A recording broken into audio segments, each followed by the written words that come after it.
For more content like this, log on to gibbopresents.com. It's Gibbo, and right now I'm joined by a London-based roots reggae band here to discuss their debut album, Burning Inspiration, and much more. It is Royal Sounds. Guys, how are you? Yes. Blessed love, Gibbo. Blessed, There, man. blessed and living fresh. To start with, let me ask you to introduce yourselves, explain the family connections, and tell people what role you play as a part of the band. Okay, well I'm Hannibal. This is my cousin, the electric guitarist, Jassy. Yes. You have the bassy here, Johnny, AJ. You have and you have the vocalist here, Semper. Righteous lyrics coming true. And so we've been there for like around 5 years. You wanna tell more about it? And it's a family-based band. So me and Jesse were brothers. Hannibal, he's our cousin, and extended family. We got Ras Semper, and we started the band in 2012. That's when we put the name together. And then since 2013, that's when we got our first show in Hootenanny and Brixton.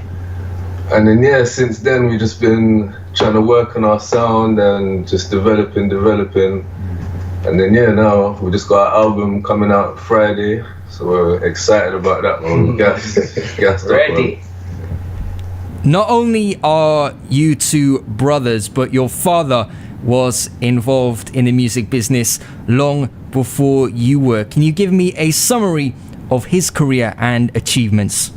My dad Ras Alkabi, he's like lead guitarist in Prince Lincoln and the Royal Rasses band.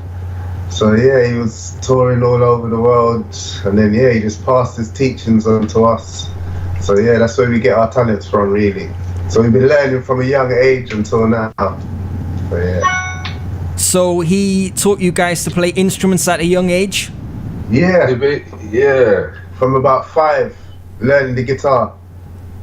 He would just show us like different videos of all different types of music from young. Just got us. I used to go studio with him from I was a baby, follow him to the studio when he was doing his own recordings, and we just been in the music world from just a young age, and then recording with him. So we've just been doing it. So did it just seem like the natural thing to do growing up in your house and around him? Yeah, man. Yeah, because like I said, we was recording with him, recording with him, and then eventually me and Jassy started doing recording together, and then we just noticed that we had a good sound together and just started doing more and more of it. And as we started doing more, Hannibal was around us and he got involved in the lyric side of stuff, because he's coming from a rap background. He'll probably tell you about that, but it just came naturally, really, without even speaking about it. It was just what meant to be, it feels like. And you did some work backing musicians and backing artists, I should say, and as session musicians too? Yeah, that's how we kind of started in the live kind of world. Like we went, where was it? Switzerland with Gappy Ranks for the first time. We went Switzerland with Gappy Ranks, and that's what kind of gave me the inspiration, because when I see me and Jassy were on the stage together, and I know that back home we got our own music and Hannibal's got his own tunes, I was thinking I can't wait for us to be on the stage doing our own thing. And a few months after that, it just started happening. So take me back to that official formation moment when you decided to bring on the name Royal Sounds and say, this is it, we're making our own music. I remember. I remember, it was right here in our house where we are now. It was upstairs, and then AJ here said, let's call the band Royal Sounds of Life. And then our father, Ras Alkabi, said that was too long, Royal Sounds of Life, so he just said shorten it to Royal Sounds. That was about 2012. And then a few months after, we started to perform in Hootenanny, and then that's it. That was it. Because I remember we had that show, the band camp Cause we used to put on a lot of shows for like the community. Before that, just doing community work. And then he said to us, yeah, we got to make sure we get a name for the band. So we quickly thought of everything that we could that kind of described what we wanted to do. And Raw Sounds kind of fitted everything. It works. So, Hannibal, tell me where your musical journey began. Were you always involved with reggae, or were there other genres that you came to first? At first it was hip hop and rap, and I used to listen to a lot of artists when I was young, and I just used to like listen to the words. I used to challenge myself, try to learn the lyrics and do that kind of stuff. So I was just into that, you know, a lot. And as I got older, I started to like wanted to take it further, because I started to hang out with my cousin Jesse more when I got older, and then I realized that he had his studio stuff back then, so I wanted to utilize it to do my stuff. And yeah, man, it just developed from there. So as I was doing the hip hop, and as everything was progressing and stuff, I started to hang out with my uncle as well, Russell. So he had like his studio in the back, and I was around his music, so things was kind of shifting. At first it was like, oh, okay, I have to listen to this, but as times was progressing, it kind of marinated on me, and it actually felt spiritual, really spiritual, in a way where I wanted to get involved in some way. So I remember you changed your name as well. Yeah, about that. Yeah, I used to call myself Cannibal. I used to call myself. People were like, why you call yourself Cannibal? Like, yeah, eat people on the mic, kind of metaphorical thing. So when it came to the bit, like I said, I was hanging around with my uncle, and it came to the bit where he wanted to invite me to a show at his place. So he needed my name to write on the list. He asked my name, and I told him what it was, and he didn't agree with it, of course. So he changed it. He said, no, you shouldn't call yourself Cannibal, this and that. And he just switched it up and him say, Hannibal. So I'm like, that's the same thing. Yeah. He said, oh, okay, all right. Print up a few pages for me to go look. I'm gonna read the whole thing. So I'm gonna say, Hannibal, I see. Boom. I'm a very self-disciplined person, so it kind of changed very swiftly. I was prepared, you know, in terms of genres of music and way of life and living and kind of stuff, and you know, appreciating life more. That's what it did. So it was a big shift, all of that at once, just from that, you know, realization. Cannibal to Hannibal. Yeah, man. When I hear your vocals on a track, your British accent really comes through. Now, a lot of singers or MCs lose that accent when they perform. Did you make a conscious effort to keep yours, or did this just happen naturally? Why, sir, what you must understand is I am born in the United Kingdom, but I know my roots. Yeah, sure. Simply how it is. I was born here, but you can clearly see I am from Atlan. So I took that in. That is my originality. I wanted to know about my history, and I took it in, but I can't change myself. I was born in the UK. Not my fault, is it? But I know my roots. Things still have to go on. You know, hide nothing. I know my roots, sir. Sempa, at what point did you join the band? Well, this was in, I think, 2013. 2013 was when we linked up in Hootenanny. We had a show down there, 2013, and from then we just decided that we're gonna move as a unit, and you know, that's when we started writing songs and we started recording. As you probably see on YouTube, our first release was Changes. And that was with a couple artists, Respect Fire Bing, you have to big him up. And yeah, I've always had like a musical background from early anyway. I always used to be recording my own music as well, and linking up with various different artists. So yeah, when we met up, it was just like, yeah, it was the journey, spiritually, it was there. You guys have described yourselves as a band of the future, and your sound as rootsy but modern. Do you feel that today young people associate roots reggae music with the past, or see it as something which their parents listen to? Yeah, definitely. That's the notion that a lot of young people kind of relate roots reggae music to like, our parents used to listen to it. So yeah, it does. But that's our aim. We're trying to bring it back, use the roots, but use our modern flavor on it and bring it back to the young people so they can groove to it as well. It's a message, a message music, you know? Yeah, so like I was saying as well, like I said, I used to do rap, and I know how my generation stay, and I know the type of music that the majority of them are into right now is the rap music, the trap music, and the kind of music. I see it, and I hear it, so I use it, utilize it in a positive way in order to get them back to,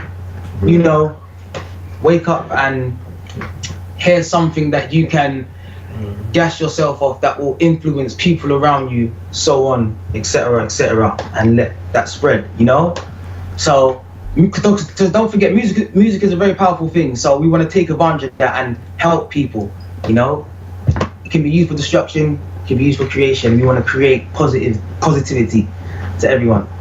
That's what we do it for. Why do you think there is a disconnect between young people and roots reggae? Why does it not have the same appeal as a hip hop, a grime, a trap, or a dancehall? Well, there's another saying, they say that sex sells, and I think the younger generation, they will more gravitate to that type of music because that's the mainstream. That's what they want. That's what they want our children to listen to, and they put it out there for us to listen to. But that's why I wouldn't say that, because reggae is still popular, and a lot of the youths them nowadays, because you have man like Chronix and Protege and that what are drawing in the youths them, and you can see they're actually wising up and realizing that this life is not just, it's a spiritual thing that we're dealing with, spiritual element. So yeah. When you listen to like mainstream music, like you were saying, there's a lack of like the positive message in the music. Even live instruments and certain elements that they don't really put in the mainstream. So that's why the young people don't really gravitate to it as much. But like you said, Chronix, Protege, ourselves, and more, we're trying to influence the new generation. There has to be some after us as well, you know what I'm saying? So we have to do this. The debut album, Burning Inspiration. Why did you choose this title? What is the meaning and the significance behind it?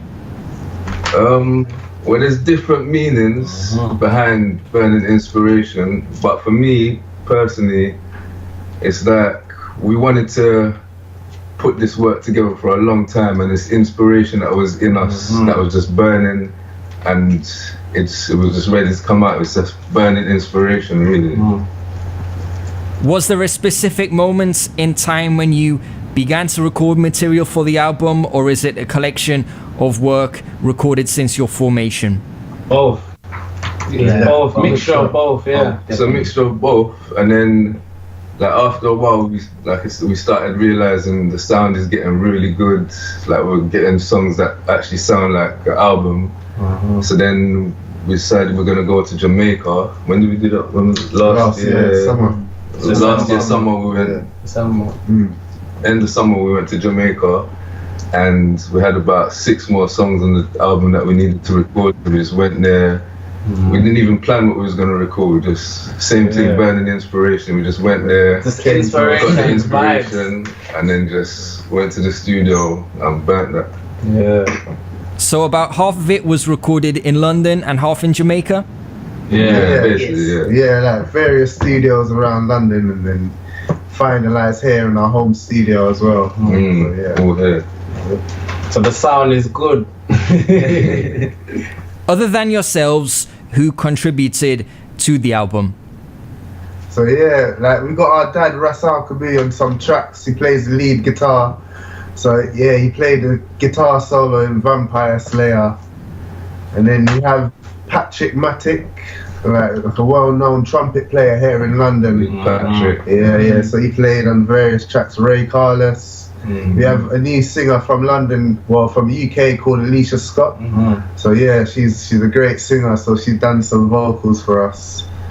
And yeah, just very thankful for everybody. And can't forget Just Jade as well. Just Jade, yeah. On Fire, that's the first song on the album. Yeah, privileged to get some good musicians that worked with us on this one. Thank you. And Thanks. Paul Wrong Move as well. Yeah. On one of the tracks, musician from our cousin as well, musician from Jamaica. He came and put some keys on one of the tracks. So yeah, nice one. I'm guessing that other than just playing the guitar, your father may have given you some guidance with regards to the project as well, a seasoned veteran like himself. Like everything we do, like we play him a song and then he'll give us his feedback, or it's good or bad feedback, and then we have to go back to it and then go back to the drawing board. You have to make it stronger, and then but I know everybody's gonna be pleased with the album, definitely. Yeah, it's critical.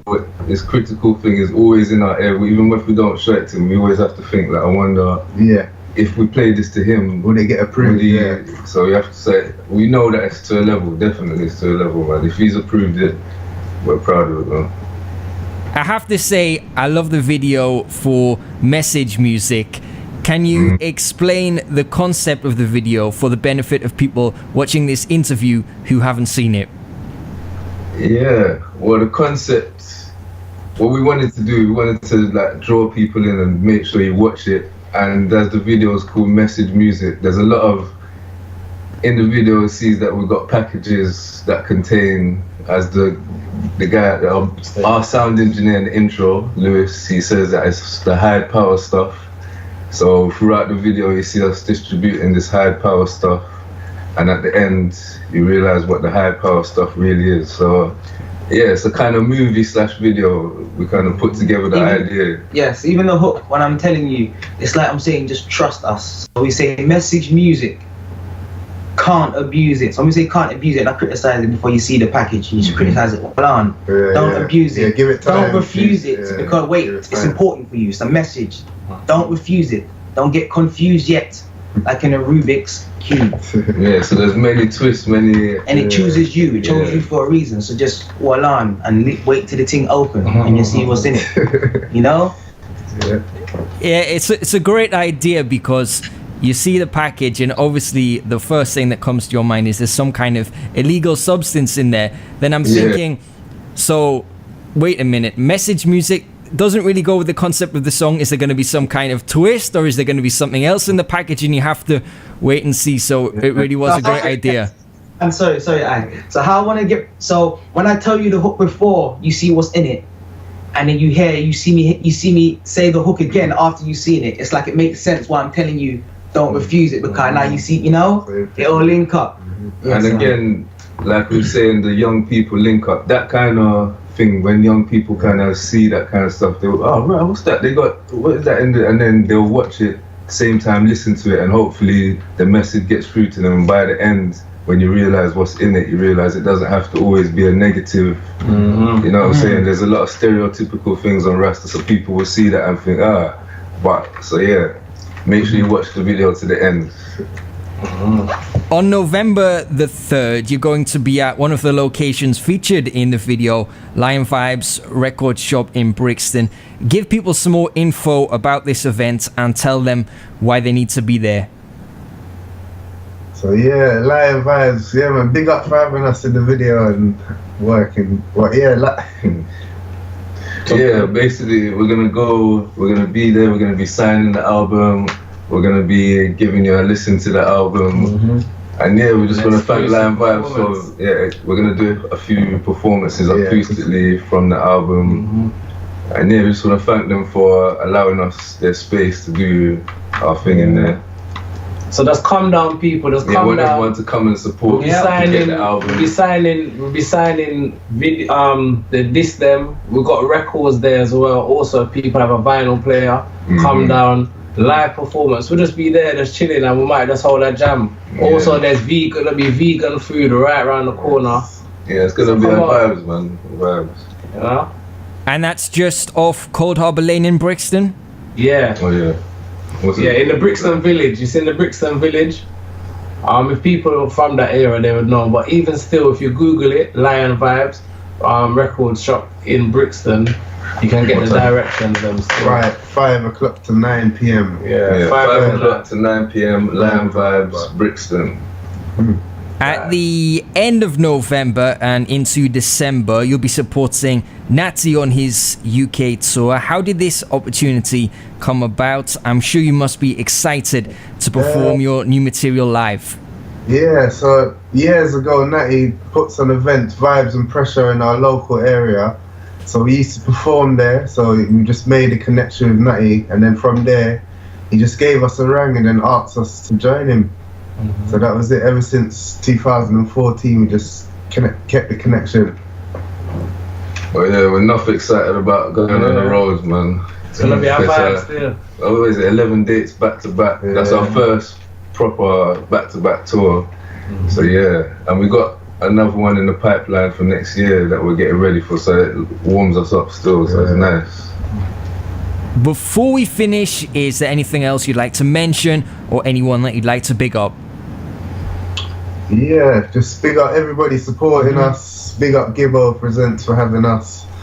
Just big up everybody and just get your copy of the album, Burning Inspiration. Big up Sugar Shack Records. Yeah, big up everyone, just keep supporting.